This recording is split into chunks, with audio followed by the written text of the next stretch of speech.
chaque fois. Bon, oui, monsieur. Des... Avant la présentation des trois dernières courses de l'après-midi en Grand Prix, là, on voit vraiment les vedettes du passé, ceux qui nous ont fait vibrer là, dans les dernières décennies. Et comme les temps ont changé, on voit comment les pilotes sont positionnés, assis dans un siège, je dirais pas confortablement, parce que ça brassait beaucoup avec les pilotes derrière le moteur. On appelle ça les bateaux conventionnels, la plupart faits par Henry Lauterbach et la famille Lauterbach.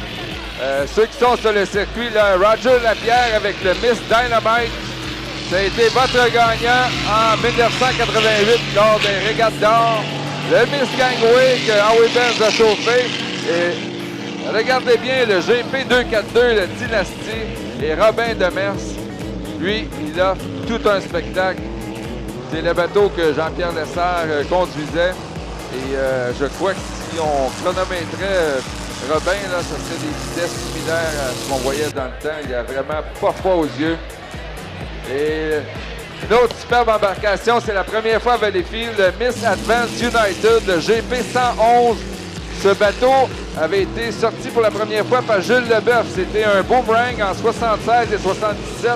Et il a été vendu à Fred Wines du Minnesota, qui était propriétaire de Advance United Transport. Et Kent McPhail avait juste fait une demi-saison avec, puisqu'il avait eu un accident, il avait complètement détruit le bateau.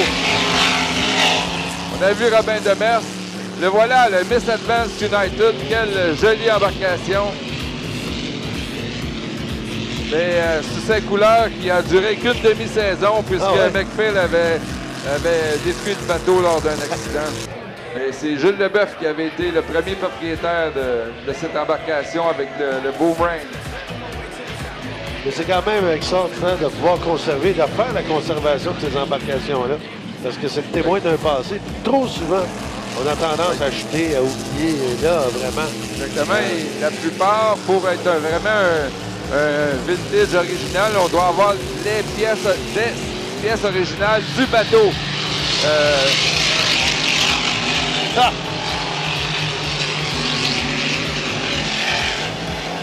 Je peux dire que à 150 000 à l'heure en ligne droite, il faut se cramponner après le volant. Oui, parce qu'évidemment, les mesures de sécurité n'étaient pas comme ça à l'époque. Robert Théoret expliquait que lui, il prenait son siège plus petit pour pouvoir se serrer les fesses dedans pour ne pas être éjecté. C'est assez particulier. Oui, on s'accrochait littéralement après le volant, là, surtout dans les virages, parce que c'est ça qui a fait que ces bateaux-là ont disparu. C'est qu'avec les cab-over, avec le pilote devant le moteur, ça tourne tellement mieux que ces embarcations, mais jusqu'aux dernières années, j'étais plus rapide en ligne droite, donc je pouvais quand même gagner des épreuves. Et le Miss Dynamite qui est sur le circuit, ça a été la plus grande victoire de Jules Leboeuf comme propriétaire, alors que Howie Benz, lors des régates d'or, avait gagné la triple couronne. Championnat mondial, américain et canadien. Justement, on parlait de Tom Huguenier, son père, John Huguenier, lors de la procédure de départ, avait fait une erreur et j'entourais dans le Miss Danache, ainsi que Mark Tate, le père de Andrew Tate, dans le GP 88 de Robin Théoret, était entré en collision avant le départ. Et c'est ce qui avait permis à Howie Benz de prendre le départ et de filer seul en avant et de mener la course d'un bout à l'autre. C'est le Nouveau-Zélandais Peter Knight qui, avec un autre bateau conventionnel, avait fini deuxième. Alors, la petite histoire de ces embarcations-là, finalement de la grande histoire, alors qu'on indique la rentrée au puits. Alors, pour une dernière fois aujourd'hui, les saluer. Le Miss Gangway, une année qui est venue à Valleyfield, était complètement jaune. En 86, ça a été les meilleurs résultats. Par contre, en finale, n'avait pas complété. Et c'était une année où il n'y avait pas eu de soleil de la fin de semaine, mais il n'y avait pas eu de vent de la fin de semaine. Alors, les vitesses avaient été incroyables. Incroyable, c'est sûr. Alors, on les salue pour une dernière fois.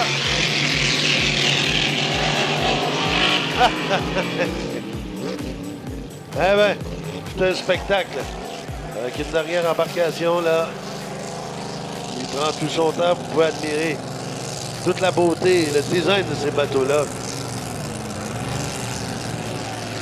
Et Robert Demers a failli, il y a 4 embarcations, mais quand quelqu'un demande où est Mario Maraldo, comment ça fait qu'il n'est pas présent.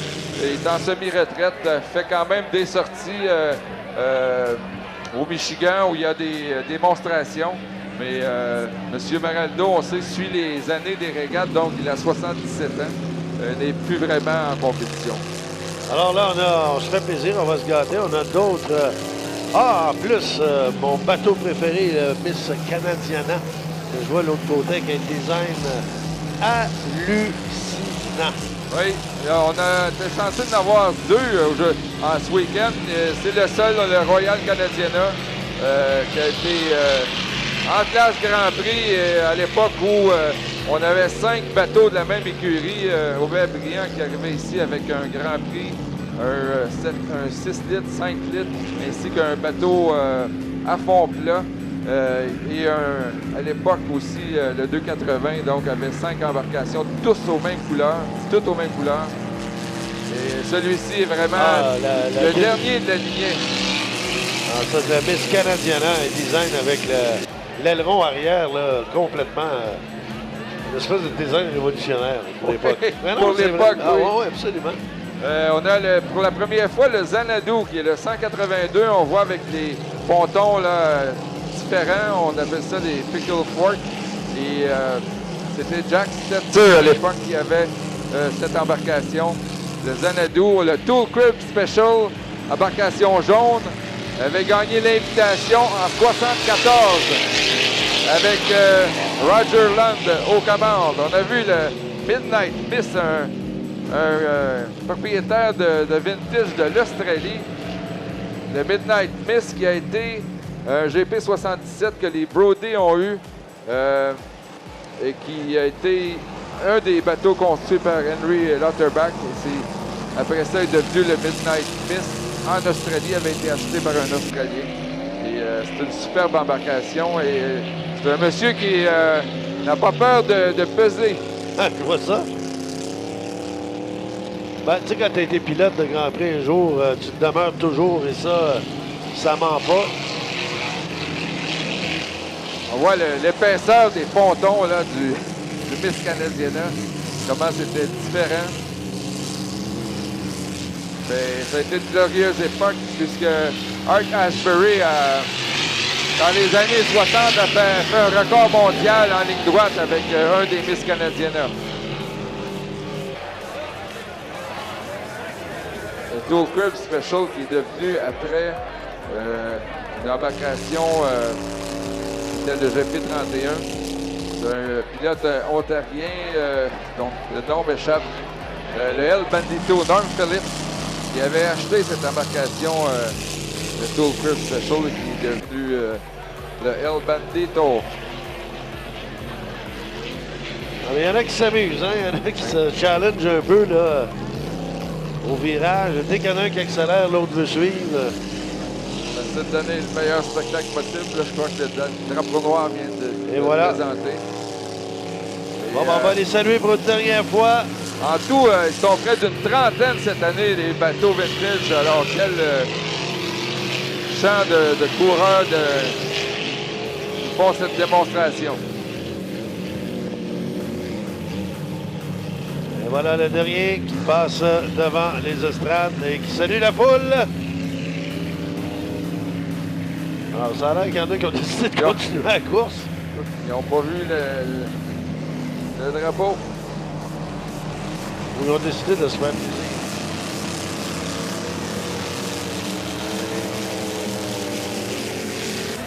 Moins qu'ils se disent qu'une pénalité, ça ne dérange pas le résultat dans cette course. Oui, c'est ça. Alors voilà, ben là, ça va peut-être vrai, là, le dernier tour. On les comprend, ils se font plaisir, pourquoi pas? Hein? Oui, c'est le plus grand nombre de vintage là, depuis qu'ils sont revenus à Valleyfield. Près de 30 cette fin de semaine. Voilà. Voilà, dernier tour et on salue tout le monde.